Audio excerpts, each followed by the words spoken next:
Welcome to Class 6 of Hebrew 1 and 2, Bright Old Testament 502, 504.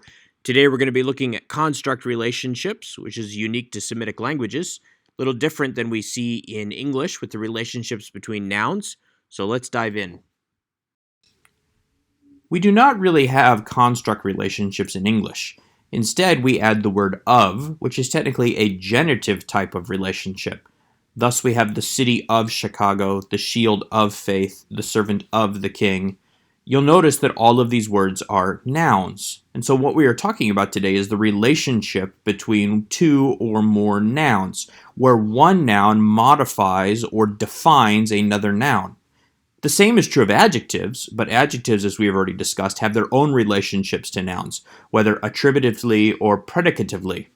However, in Hebrew, there is no word of, so instead of creating a genitive type relationship as in English, nouns are put in a construct chain, where the final noun in the chain, the noun being modified, is said to be in the absolute state, which is simply the state that we have already covered and already learned the endings from, and then all of the preceding nouns are placed in what's called the construct state.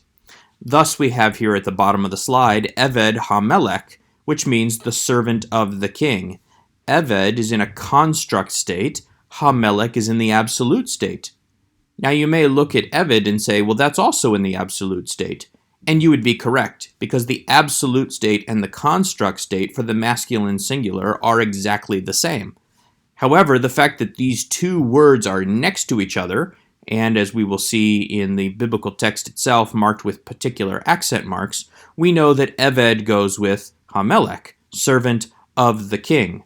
Context will also tell us that this is servant of the king, not servant and the king, because there is no word and. Instead, it is servant of the king, with a construct relationship. One of the most important things to remember about construct chains is that only the absolute noun, the last noun in the construct chain, could possibly have the definite article. However, all of the previous nouns, which are in the construct state as part of the construct chain, will also be considered definite by association. So even though this is Sefer HaNavi and the definite article is only on HaNavi, Sefer is also understood to be definite. The book of the prophet. In an indefinite construct chain, the absolute noun does not have the definite article. Therefore, the previous construct nouns are also understood to be indefinite. A book of a prophet. If you wish to make Sefer definite and Navi indefinite, so the book of a prophet, you would not use a construct chain but a different grammatical arrangement.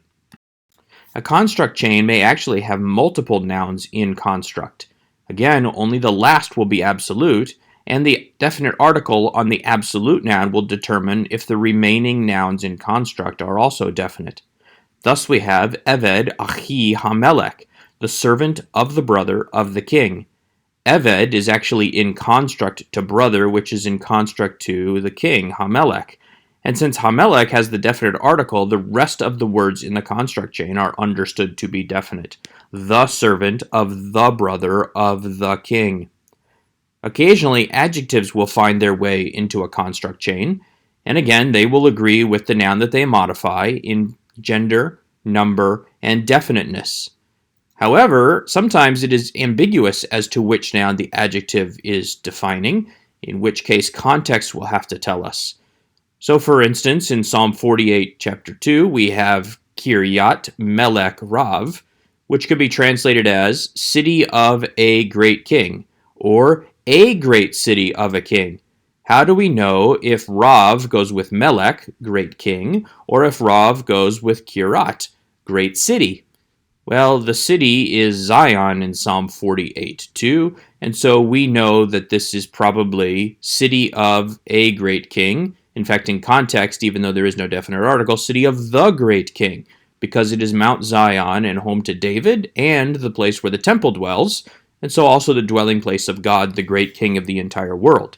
Thus, context has told us which word the adjective goes to.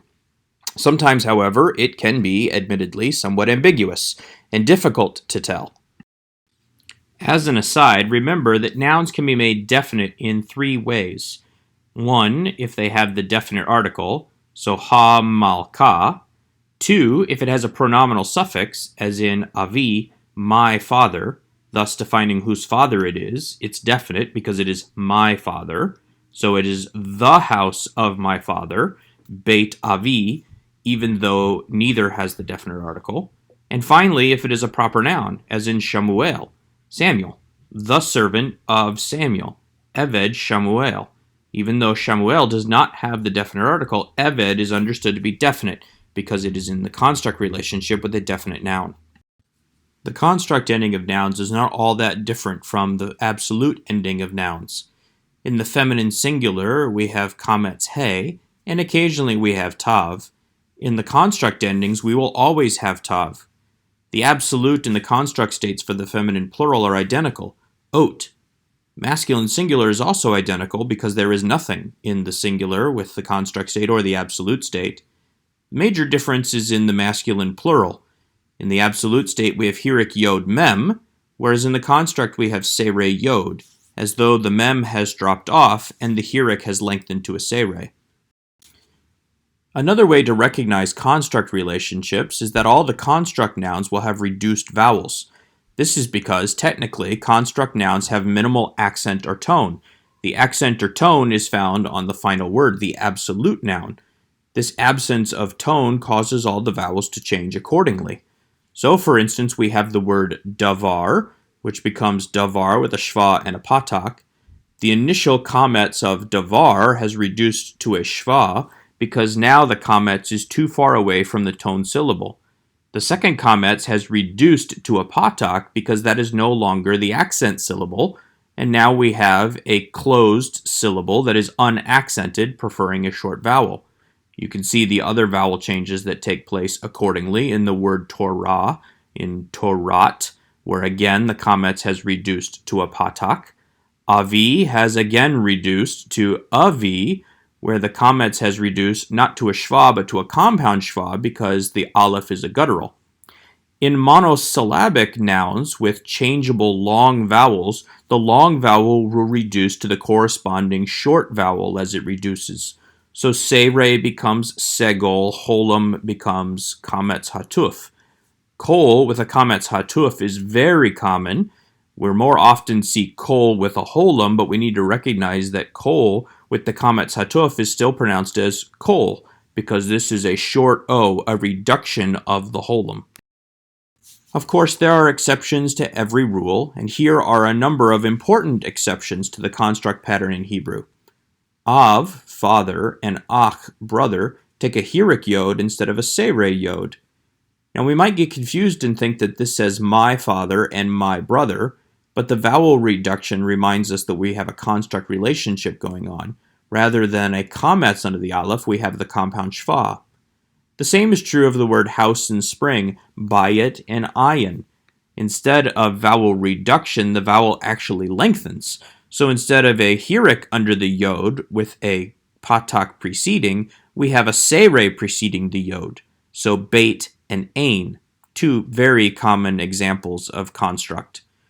We also have sadeh and machaneh, which end in a segol, which lengthens to become a sere, machaneh and sadeh. You'll notice the vowel reduction that has taken place under the sin in sadeh, so that we have field of rather than field.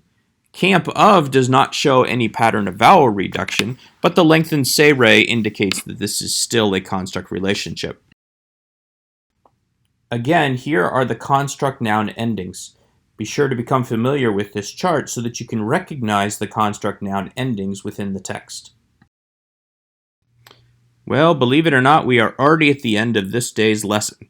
So watch this video as many times as necessary to solidify the content. Then be sure to use Quizlet to quiz yourself and make sure that you understand. Study your vocab, and I will see you in class.